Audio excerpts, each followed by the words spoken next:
Good evening. Welcome to Devotional number 40. We've made it to 40 of these going through our quarantine together. We are still in Matthew chapter 5, going through the Sermon on the Mount, looking at Christ's seminal teaching while he was here on the earth. We are in verses 43 through 48, and this will round out the end of chapter 5. So starting with Devotional number 41, we'll get to go forward into chapter 6.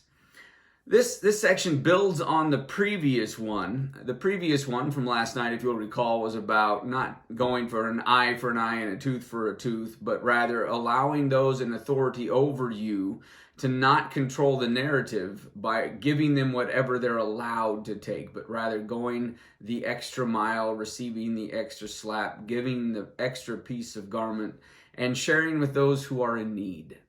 This passage, similarly, builds on that idea and goes from the idea of taking care of those who are good to you to taking care of those who are not. So starting with verse 43, it says, "You have heard that it was said, 'Love your neighbor and hate your enemy.' But I tell you, love your enemies and pray for those who persecute you, that you may be children of your Father in heaven. He causes his sun to rise on the evil and the good and sends rain on the righteous and the unrighteous. If you love those who love you, what reward will you get? Are not even the tax collectors doing that? And if you greet only your own people, what are you doing more than others? Do not even pagans do that? Be perfect, therefore, as your heavenly Father is perfect." Well, let's start with the last little phrase there. Be perfect, therefore, as your heavenly Father is perfect. Now, this is building obviously upon the earlier stated phraseology of trying to be a child of your heavenly Father, who causes his sun to rise on the evil and the good and sends rain on the righteous and the unrighteous. We are, in other words, supposed to share in the character of God. Now, perfect, in our language, perfect means divine. Perfect means flawless. Perfect means unable to be improved upon. And that's not what this word means here. So in the western half of the world, that came from Rome, if you will, Latin descent of study, perfect has this idea of only God can be perfect. And that's the way we use it in the English language. In the eastern half, descended, if you will, from the Semitic view of things, the Hebrew view of things, perfect here, there's a range of meaning in the Greek word for this even, that means complete, whole, or mature. And I believe in many ways our best understanding of this word in this context is be mature. So be mature, therefore, as your heavenly Father is mature. Grow up. Grow up. Be an adult. Put your big boy or big girl pants on and deal with the world like a mature person does. And so as we get into what this context means, I think it's important to not just discount it completely because it's asking you to do or expecting you to do something impossible for you to do, but rather it's calling you to grow up. And so in this context, it says, you've heard that it was said, love your neighbor and hate your enemy. And that makes sense because there's this level of healthy relationships psychologically in our world, in our day, in our lives, where relationships are reciprocal. They're built on giving and receiving. And so there's this nature that if you are the one in the relationship that's always giving and never receiving anything in the relationship, that you're going to go emotionally, relationally bankrupt. And that's definitely true. We see that, we know that, we act upon that. Hence why loving your neighbor and hating your enemy makes a whole lot of sense. It becomes a great metric by which to gauge how you should engage with other people. But remember, this is building on the whole, don't live by the code of an eye for an eye and a tooth for a tooth. This is the way I tell my kids all the time. I say that if you always go to the grocery store and put your shopping cart in the little carousel where it goes, in the little, I don't know what you call that little tunnel or whatever, if you put your shopping cart where it goes when you're done, and that's all you do, and that's all everyone does, is put away their own shopping cart, then what you'll see in the world is parking lots full of shopping carts.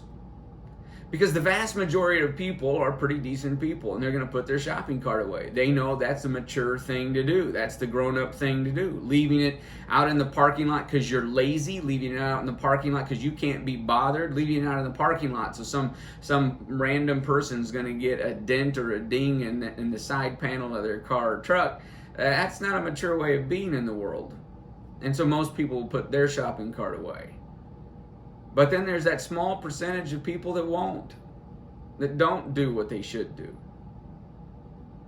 And if all we do is what we should do as far as our own responsibility, cleaning up our own messes, taking care of our own dirty laundry, if that's all we do, if that's all the good people of the world do, then we're left with a mess of a world. And so I say to them, each and every day in big and small ways, find a way to make the world a better place. So put your cart away and maybe grab that other one that happens to be loose and put it in the little carousel as well. Who knows? Maybe there was an emergency. Maybe it was a single mom trying to wrestle 3 little kids and she was on her last nerve. Or maybe it was a jerk. And you can make sure that our world does not become colored by jerks. Put the other person's shopping cart away too. I don't mean you have to go around and you have to collect all the shopping carts and pick up all the litter in every parking lot you ever visit, but go the extra mile. Once again, go the extra mile. Make the difference a positive difference instead of a negative difference. It also says here, though, very clearly that you're supposed to not just clean up for other people, but you're supposed to actually love your enemy. Love your enemy. The person that persecutes you. You should love them. Well, I've previously defined love as self-sacrifice scripturally. This is how we know what love is, that while we were still sinners, Christ died for us, the ungodly. In other passages, while we were still his enemies, he died for us. And so if we want to have the character or nature or qualities of our Heavenly Father, if we want to be seen and visible as his children in the world, then the best way to do that is not to love those people that love us only, but to love the unlovely, to love the short-tempered, to love the person that cuts you off in traffic, to love the person that intentionally seems to go out of their way to make your life a little bit harder. Now, once again, love is not enabling. Love is not weak. Love is not passive. Love is active, and you should seek their best interests. You should be willing to sacrifice yourself for their greater good. That does not mean their greater ease or giving them what they want or giving in because it's easy. Those are all facades that cowardly Christians use to make themselves feel like they're being righteous when they're just being cowards. No, you should love them.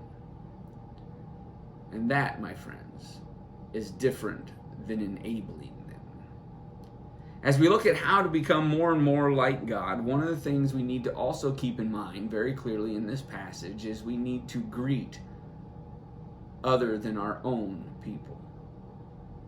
Now, you probably don't have to think any further back, well, maybe quite a ways back. You probably don't have to think any more deeply than middle school or high school or even elementary school. You know, back in the days when school met in school buildings. To think back to those days and go to the cafeteria and who won't talk to you? Who turns their head away? Whose table are you invited to sit at? Who are your peeps? You should be willing to greet people that don't greet you. You should be willing to be polite and kind and pull out a chair for somebody that maybe isn't part of your clique, your group. You should, in fact, greet people that disagree with you. In our world today, not only does this apply to middle schoolers, high schoolers, and even elementary schoolers, This applies to such a wide swath of our country. As our country's become more polarized upon politics, you should be willing to greet the person of another party. And greet doesn't just mean say hello.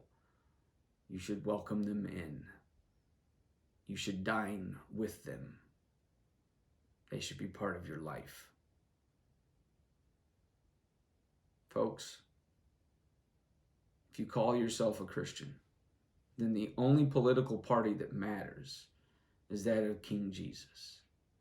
And may he bless you and keep you. May he cause his face to shine upon you and be gracious unto you.